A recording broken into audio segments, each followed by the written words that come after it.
Sepasang sandal di teras masjid. Dalam hidup ini, kita seringkali memandang remeh hal-hal kecil. Sebuah senyuman, bantuan sederhana, atau bahkan sepasang sandal. Namun, dalam pandangan Allah, tidak ada amalan yang kecil jika dilakukan dengan niat yang tulus. Kisah ini diangkat dari sebuah kejadian nyata yang dialami oleh seseorang yang biasa kita temui dalam kehidupan sehari-hari. Ia bukan ustaz terkenal, bukan pula tokoh besar. Ia hanyalah penjaga masjid biasa. Namun, dari langkah-langkah sederhananya, kita akan menyadari bahwa kemuliaan hidup bisa datang dari tempat yang tidak disangka-sangka. Semoga kisah ini mengingatkan kita bahwa hidup yang bermakna bukanlah tentang seberapa tinggi jabatan atau seberapa banyak harta, tetapi seberapa ikhlas hati kita dalam memberi. Sosok biasa di sudut masjid namanya Pak Amir. Usianya hampir 60 tahun. Rambutnya sudah mulai memutih, dan tangannya mulai gemetar saat menyapu halaman masjid. Namun, tidak ada satu hari pun ia absen datang sebelum azan subuh. Bukan untuk jadi imam, bukan pula muazin. Ia datang hanya untuk satu alasan sederhana, menjaga kebersihan masjid, rumah Allah yang ia cintai. Setiap pagi ia datang dengan sepeda tuanya. Di keranjang kecil di depan stangnya, selalu ada sapu lidi, kain pel, dan kadang bungkusan kecil nasi uduk yang diberikan oleh jamaah masjid. Sepasang sandal yang hilang suatu hari, selepas salat subuh, seorang pria parubaya tampak kebingungan.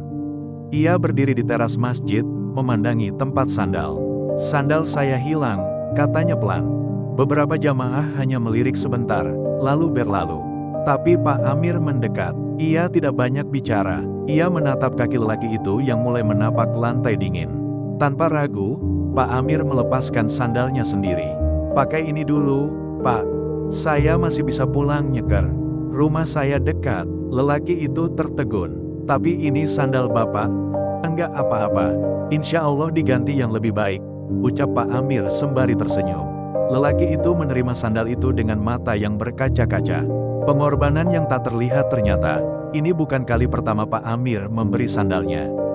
Beberapa jamaah yang sering salat subuh tahu, dalam 2 tahun terakhir, sudah 5 kali ia pulang tanpa alas kaki. Ia juga sering merogoh uang di sakunya untuk membeli sandal baru bagi jamaah yang kehilangan. Tak ada yang menyuruh, dan tak ada yang tahu. Namun, kehidupannya sangat sederhana. Rumahnya hanya bilik kayu, dengan atap bocor. Anak-anaknya tinggal jauh, dan istrinya sudah wafat bertahun-tahun lalu.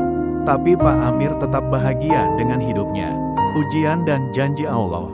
Pada suatu malam hujan deras, Pak Amir tetap datang ke masjid. Angin kencang memaksa daun-daun beterbangan masuk ke dalam ruangan salat. Ia sapu satu persatu, lalu mengepel lantai yang becek. Tapi tubuhnya sudah tak sekuat dulu. Malam itu, ia jatuh terduduk karena pusing. Seorang jamaah menolong dan membawanya ke klinik. Dokter bilang, Pak Amir kelelahan berat dan tekanan darahnya drop. Ia harus istirahat, tapi yang ia khawatirkan adalah masjid. "Bagaimana nanti kalau lantainya kotor waktu subuh?" katanya sambil mencoba bangun.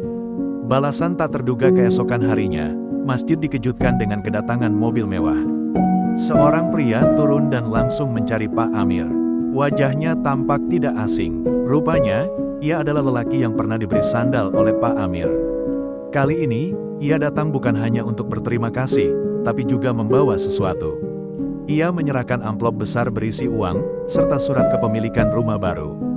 "Saya dulu hanya pebisnis kecil, Pak.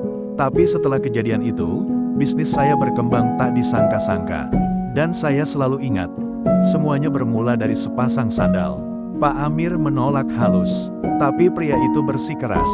"Kalau Bapak menolak, saya yang merasa berdosa. Ini bentuk rasa syukur saya kepada Allah, dan kepada Bapak. Kita tidak tahu amalan mana yang akan menjadi sebab kita dirahmati oleh Allah.